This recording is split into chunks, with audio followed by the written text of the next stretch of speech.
છોટાઉદેપુર જિલ્લાના કોસીદરા ગામમાં અત્યારે ભારે રોષ જોવા મળી રહ્યો છે। નવા બની રહેલા NH56 રોડના કારણે ગ્રામજનોના વર્ષો જૂના મકાનો અને દુકાનદારો પર જોખમ ઊભું થયું છે। ગ્રામજનોએ એક સૂરમાં સરકારને રજૂઆત કરી છે કે વળતર અને રોડના નકશામાં ફેરફાર કરવામાં આવ્યો છે। ગામના અસ્તિત્વનો સવાલ। કોસીદરા ગામમાંથી પસાર થતો નવો NH56 હાઈવે 4 લેનની કામગીરી ચાલુ છે। તેમાં જો નિર્ધારિત નકશા મુજબ બને તો ગામમાં અંદાજે 500 જેટલી દુકાનો અને પાકા મકાનોને નુકસાન થવાની ભીતિ છે। ગ્રામજનોનું કહેવું છે કે જો રોજગારી છીનવાઈ જશે તો તેઓ ક્યાં જશે।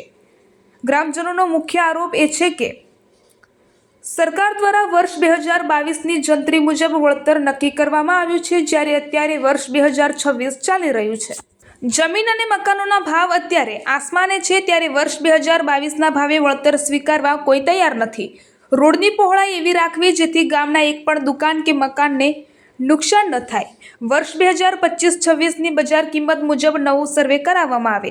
જ્યાં સુધી નવો સર્વે ન થાય ત્યાં અને યોગ્ય ભાવ નક્કી ન થાય ત્યાં સુધી સંપાદનની પ્રક્રિયા અટકાવવામાં આવે। ગ્રામજનોનું કહેવું છે કે અમારે વિકાસ જોઈએ છે, પણ અમારા વિનાશના ભોગ નહીં। વર્ષો જૂની બજાર અને અમારા રહેણાંક મકાનો તૂટી જશે તો અમારું અસ્તિત્વ જોખમમાં મુકાશે।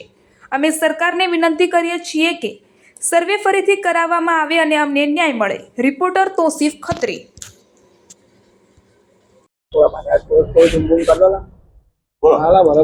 નમસ્કાર, અમે કોસિંદરાના ગ્રામજનો અને NH56માં જેમના સંપાદનમાં જગ્યા જવાની છે, જેમાં મકાન, દુકાન અને ધંધા રોજગારવાળા બધા જ આજે અહીંયા આવેદનપત્ર આપવા માટે માનનીય શ્રી પ્રાંત અધિકારી શ્રીને આપેલ છે।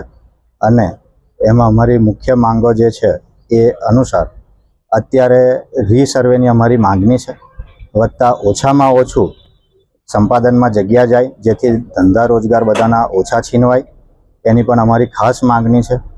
એ સિવાય અમને 2022 અનુસાર જે કંઈ જંત્રી અને એના પ્રમાણે જે ચૂકવણું કરવામાં આવવાનું છે હજુ આવેલ નથી, પણ જે સંપાદન કરવા માગે છે એ નવી જંત્રી અને હાલમાં 2026ના બજાર ભાવ પ્રમાણે ચૂકવે એવી અમારી માગણી છે। એ સિવાય અમારા ગામમાં વર્ષોથી એક પાણી નિકાલનો પ્રશ્ન છે, જે કોસિંદરા હાઈવે NH અત્યારે છરકે છે ત્યાં ચોકડી ઉપર પાણી ખૂબ ભરાઈ જાય છે, એ પણ સોલ્યુશન એમના સ્ટ્રક્ચરમાં લે એ અમારી માંગ છે। એ સિવાય આ બધાના જ ધંધા રોજગાર વધારે જગ્યા સંપાદન કરે તો જ જાય એમ છે, તો મિનિમમ જેટલી જરૂર છે એટલું એ સંપાદનમાં લે એવી અમારી ખાસ માંગ છે। અને વળતર નવા પ્રમાણે અને બજાર ભાવ પ્રમાણે આપો એવી માગણી છે। હેમંત પટેલ।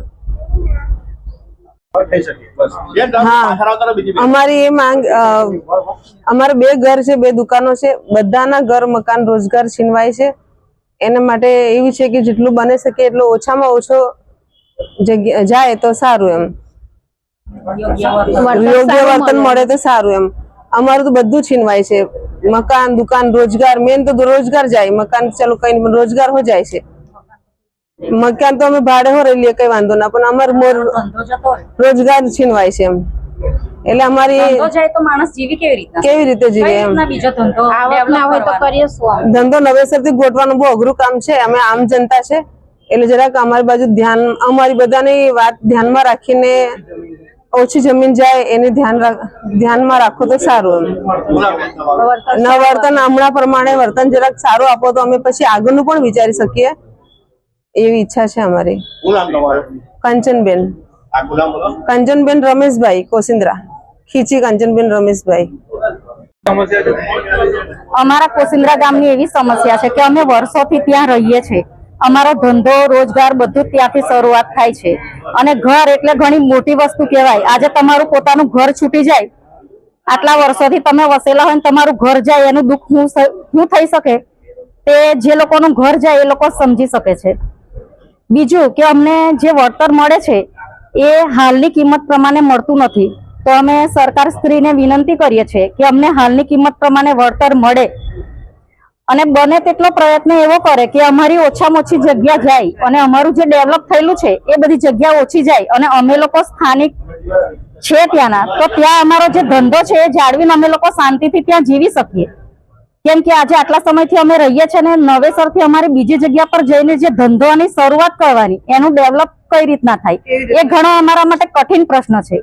અને અમારે ક્યાં જઈને રહેવું, કોને અમારા પ્રશ્નની રજૂઆત કરવી? તો સરકાર શ્રી આ વસ્તુને થોડું ગંભીર રીતે લે અને અમારા પ્રશ્નનું નિરાકરણ જરા શાંતિથી વિચારીને અમારા છોકરાઓના ભવિષ્યને ધ્યાનમાં રાખીને લે, એટલી જ અમારી વિનંતી છે. એટલા માટે આજે અમે લોકો અહીંયા બધા ભેગા થયા છે અને રજૂઆત કરી છે. ઠાકોર લક્ષ્મી, કોસિન્દ્રા. દેશ અને દુનિયાના સમાચાર જોવા માટે અમારી ચેનલ વાત્સલ્યમ સમાચારને સબસ્ક્રાઇબ કરો અને બેલ આઇકોન પર ક્લિક કરો, જેથી આપને રોજે રોજની તમામ અપડેટ મળતી રહે. સાથે જ અમારા ફેસબુક અને ઇન્સ્ટાગ્રામ પેજને ફોલો કરો.